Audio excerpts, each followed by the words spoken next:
Bismillahi rahmani rahim. Alhamdulillah wa salatu wa salamu ala rasulillahi sallallahu alayhi wa sallam wa ba'd. Amatendo amajjuvu ga Allah w'ekitiibwa tumusaba Allah atukuumye nga tuli balamu, ayongere otuwa obulamu obulungi n'omulama gw'okumutegeera akaseera ke tulimu kano.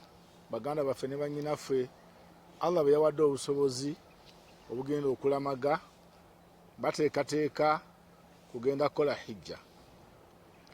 Hijja eno nga mumanyi nti tukola ibaada naye tugenda ogivaamu ibaada eyo nga buli omu amadaala n'empeera zaafunye za njawulo.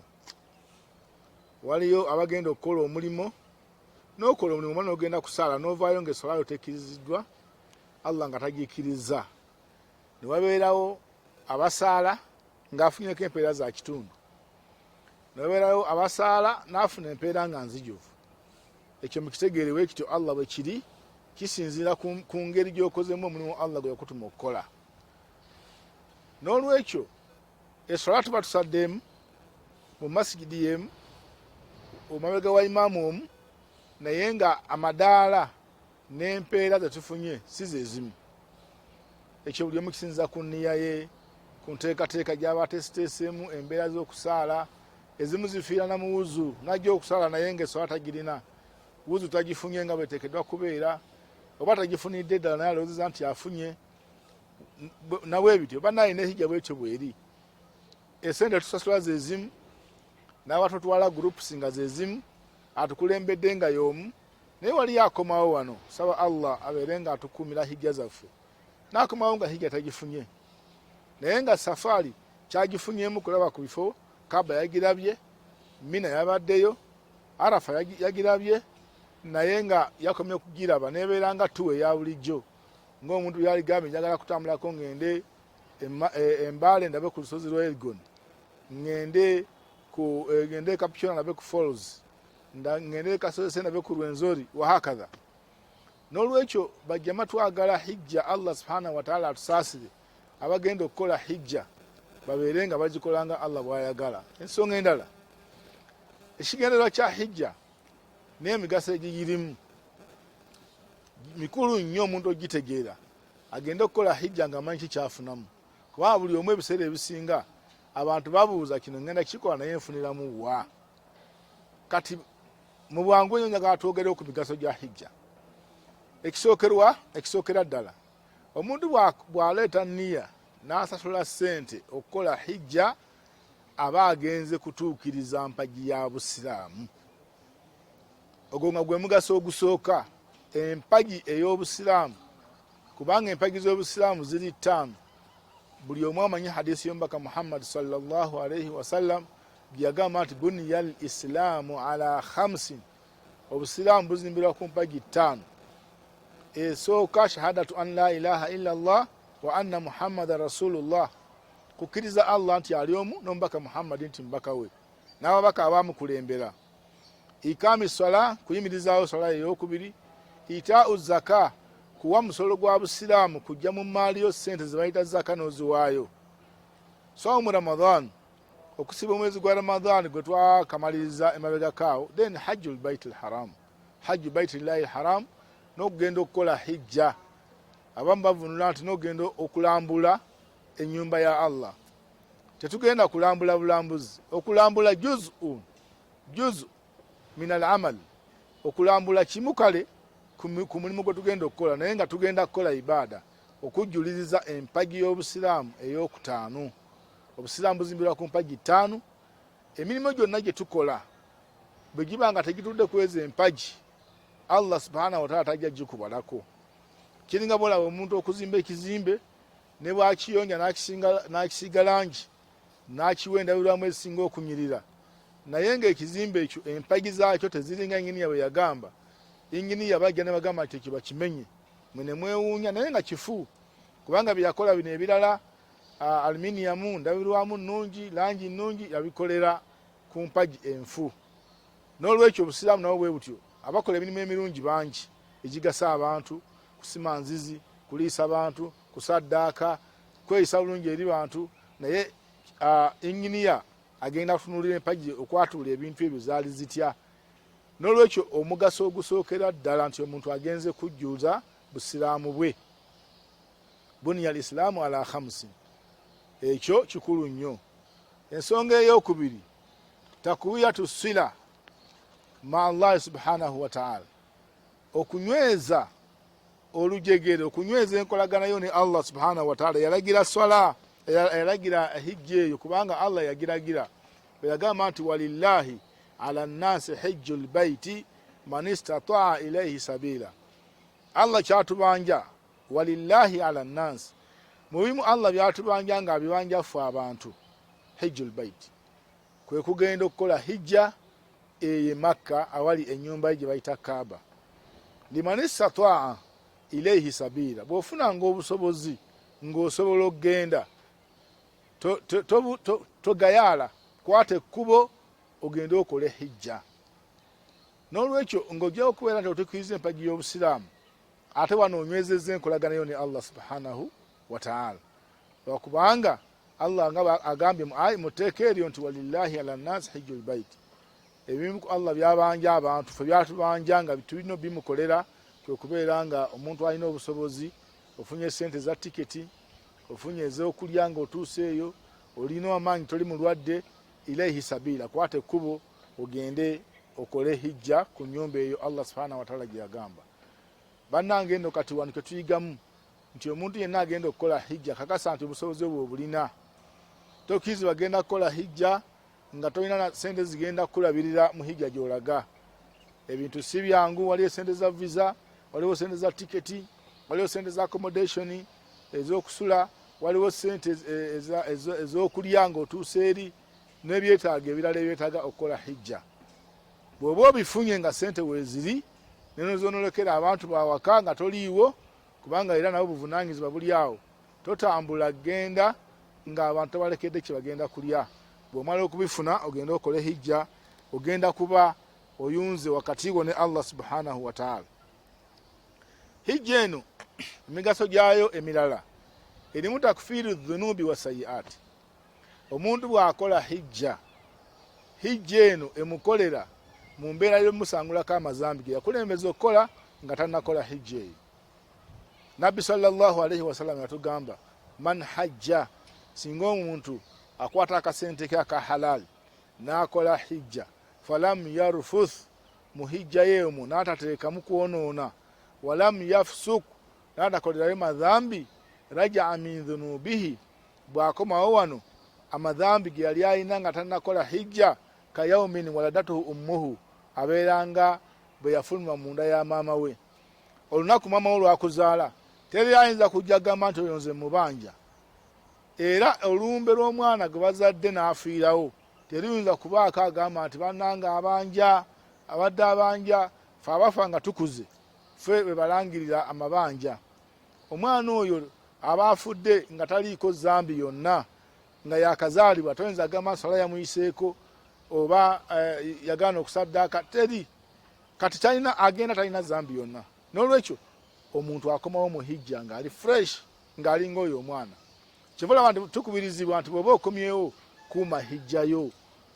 Abantu kye bagamba nga nti banaye mukuume hijja zammwe, kiba kya buswavu nnyo Allah subhanahu wa ta'ala okukomyawo nga toliiko zambi yonna, ate n'otandikirayo wakoma n'ogenda ogazimba ate mpola mpola n'ozaayo amazambi gye gaali.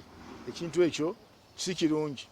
N'olwekyo kye twagaddemu nti emigaso gya hijja, mu migaso gya hijja kwe kubeera nga omuntu akomawo nga talina ki, talina dhambi yonna. Hijja ensonga endala gy'erina nti emu ku nsonga ezigenda okuyingisa abantu jjana. Nabbi sallallahu alaihi wasallam yagamba nti al-umratu ila al-umra kafaratun lima bainahuma wal hajjul mabrur laysa lahu jazaa'un illa al-janna. Nabbi agamba nti omuntu bw'akola umra nazzaako n'akola ne umra endala, wakati wazaawo amazambi agaba gazze gayitira Allah agamusonyiwa. Wal hajjul mabrur, n'omuntu hijja gy'aba akoze nga nnungi, nga abaddemu n'okutya Allah subhanahu wa ta'ala, laysa lahu jazaa'un illa al-janna, empeera zaayo ebeera jjana. N'olwekyo hijja kimu ku bintu ebigenda okuyisa omuntu jjana. Ogwo nno omugaso gw'amaanyi nnyo kubanga buli omu ku nsi akolerera jjana.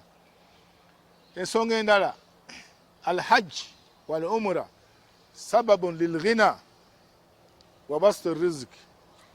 Hijja ne umra n'ogenda okukola emikolo egyo kimu ku bintu ebitujjako obwavu ne Allah okutugaziyiza mu byenfuna, kubanga nabbi sallallahu alayhi wasallam yagamba nti tabi'u baina alhajji wal umra fa innahuma yanfiyani alfaqra wadhunuba. Agamba nti mufeeyo nnyo ku nsonga ya hijja ne umra, kubanga ababikoze nga abikoze bulungi ebeera nsonga emugobako obwavu ne bumuvaako. N'olwekyo yanfiyani alfaqra wadhunub, tebisangula mazambi gokka naye n'obwavu buvaako. Kyova abantu bagenda mu hijja, abantu beewuunya nti hajji yagenda e Makka, naye okuva lyeyakomawo ebintu byatereera. Omuntu agenda e Makka alina akazimbe kamu n'akomawo n'akola, kulwokubanga eri gye tulaga tuba tugenze kusaba, tusaba Allah subhanahu wa ta'ala nnyini bugagga. N'olwekyo nkubiriza abantu bonna, buli abadde alowooza nti hijja egenda mwavuwaza ng'abantu bwe balowooza, n'agamba nti kati miliyoni 2 miliyoni 15 nzije mu bizinesi. Kasita obanga bizinesi yo ojja kusigazaawo capital, please genda okole hijja, kubanga nsonga egenda okwongera ku byobugagga byolina ne Allah okuteera amakubo gonna agayingiza. Bahaji bangi betulabye 99% abantu abagenda e Makka bakomawo wano amakubo ne geggula, ebintu ne bitambula. N'olwekyo abantu tebakubiriza bagenda bakole hijja olw'omugaso ogwo ogw'amaanyi. Ensonga endala, tahqiqu taawunu wa taarufu baina almuslimin. Hijja erina omugaso ogw'okuleeta abantu okumanyagana.